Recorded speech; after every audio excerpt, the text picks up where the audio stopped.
Hi, welcome to Story Concierge. I'm Stephanie Bourbon, and I am here to help you with your writing to make your story the best possible. Today, we are talking about revisions.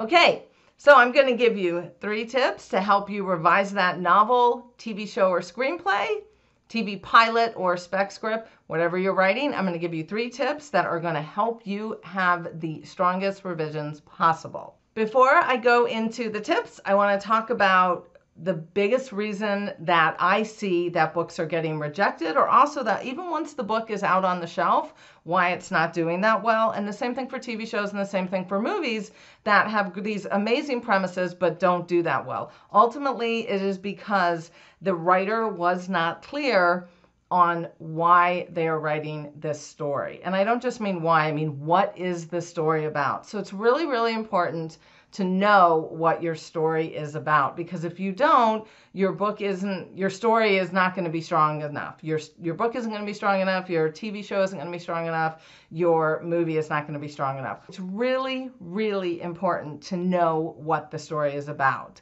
That is something that will set you apart from other people. Now, don't beat the readers over the head with it, but just know in your heart, like Harry Potter is not about being a wizard. Somebody on the surface, you might say, oh, what's Harry Potter about? It's about being a wizard. It's not about that. It's about family and friendship and finding your place, because at the beginning of Harry Potter in book 1, he is completely alone. He's living under the stairs. This is not a spoiler alert. This is like on the first page. In the first chapter, he lives under the stairs and he's being, mistreated. He doesn't have anybody and he's very, very lonely. His parents were dead when he was a baby, so he's never known true family. And so he is craving, longing, needing a family. And then what happens is J.K. Rowling has told that story about family and fitting in, friendship, through Harry being a wizard and in a fantasy setting, which was brilliant and works really well.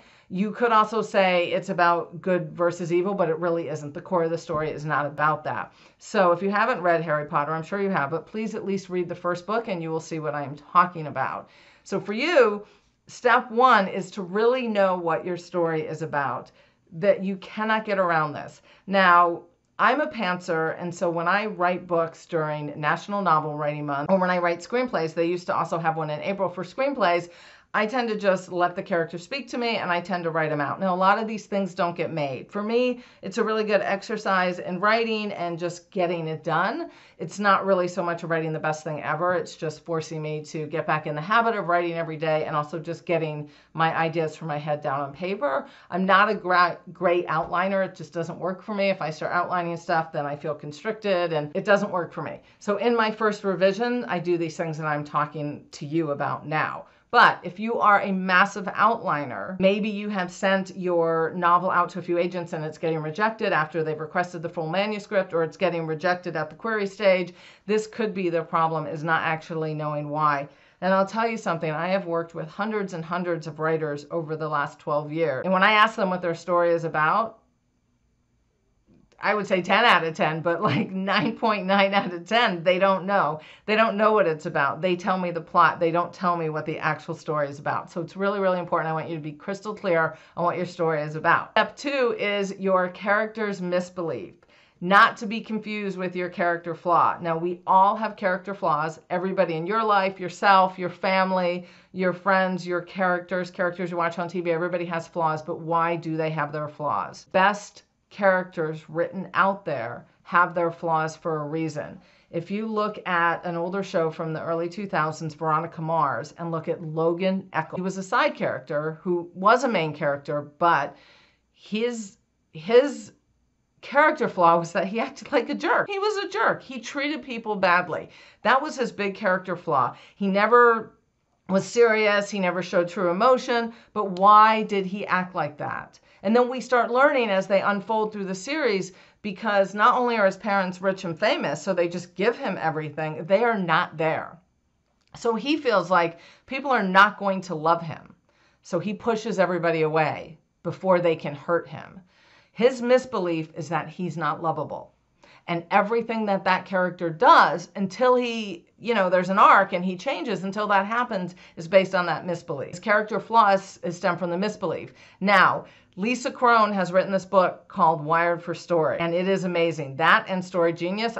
I put a link to Lisa Crone in the description because I want you to get both Wired for Story and Story Genius, and she talks about the misbelief and why it's so important in your writing. So that is step 2, is really knowing your character. And I want you to go through and do a character worksheet. And I'm not talking about what's in the top of their closet or what their favorite color is or any of these other things that there's tons of coaches that tell you to do that. And I'm not saying they're not important, because why not?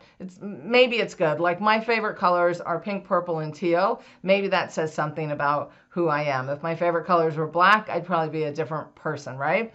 So it is important, but this character sheet I'm talking about, I really want you to get to the nitty-gritty of who your characters are. Do it for your main character, do it for your antagonist, and do it for all your sidekicks. You don't need to do it for the lady at the grocery store if they are buying groceries. The 2 main characters are buying groceries and have an incident. But do it for your main characters. Most importantly, you need to know. Now, this does not go into the story. In a show like Veronica Mars, it's sort of weaved in, but it's never actually said. He never says, like, well, I don't feel like anybody will ever love me. He doesn't need to, because we can see that. It's shown. Now, in book, it doesn't work the same way as television. So in your book, everything has to be based on the actions. And we don't need to see flashbacks or the backstory to understand who somebody is by the way that they act. So I want you to just really think about it and be super clear on who your character really is from the inside out. Do it for all your characters. Trust me, it'll make your book stronger. The third tip I'm going to give you is all about plot. You have to have a solid plot. Now, I am a character-driven writer, and I am a dialogue-driven writer. Maybe that comes from screenplays or acting. It's just who I am. But plot, plot, plot. You have to have a good plot.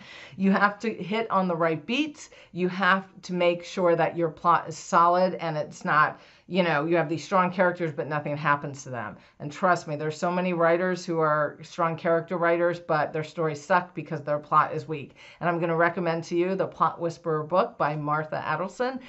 I have done all the screenwriting courses that there are because I worked in film and television for so long, and I've worked in novels for a long time, and I've done a lot of these, and I know plot. I worked in storyboarding, I was an actress, I worked in character animation.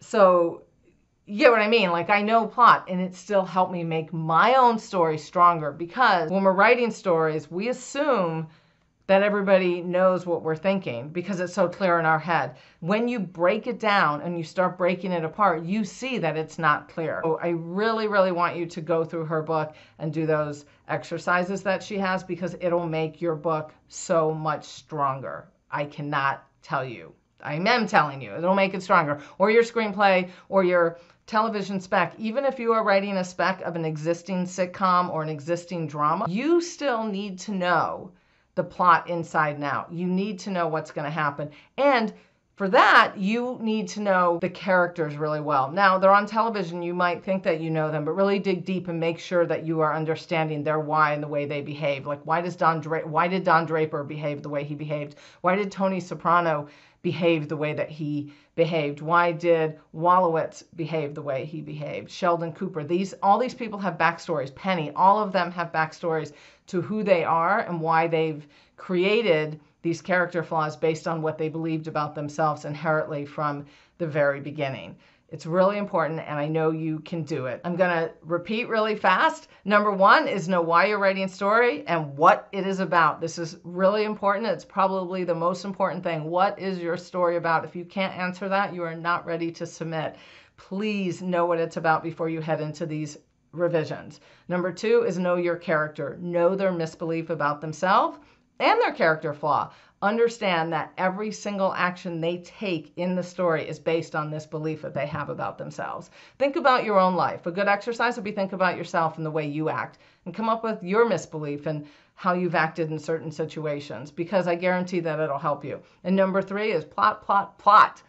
Know your plot. hit those things correctly. Now, there's exceptions to every rules where people don't hit those things correctly. And there's, I don't know, but especially when you're new, until you're famous, make sure you're hitting everything. And I mean, you want the inciting incident, you want the quarter mark where they go into the new world, you want your halfway where they're having their mirror moment or their recommitment moment. You want the climax where everything comes to like a head, and then you want their all is lost moment, and then you want them coming back and finishing the story strong, even if it's part of a story, even if it's part of a series. If you look at Harry Potter, there's 7 books in there, and they all follow the same story arc. There's an overall arc, but the first one could have stood completely alone, if that makes sense. So you definitely want that in all your books, even if they are part of a series. And this is across all genres. And it's the same thing for television. If you're writing television, think about the shows like SVU that have been on for 20 years. That show has been on for so long, it's ridiculous. But you know what? Every single episode, the plot is there. It is strong.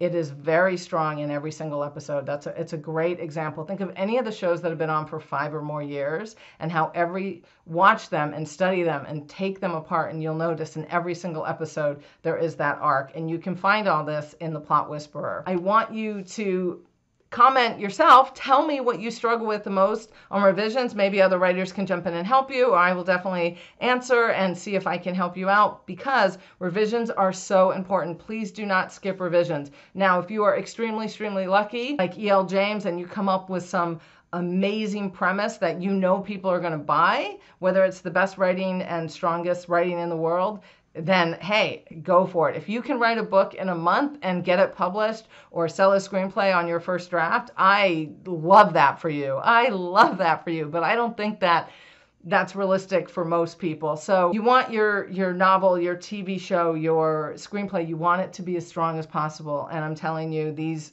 3 tips and revisions are what are going to get you there. Thank you for watching. Have an amazing week. And I look forward to seeing you all over social media. Please follow me. I've dropped the links in the description. Please sign up for my newsletter. And also I have a free tip on queries, and I have a query writing class right now that you can sign up for, and I have the links in the description. Have an amazing rest of your week. Happy writing.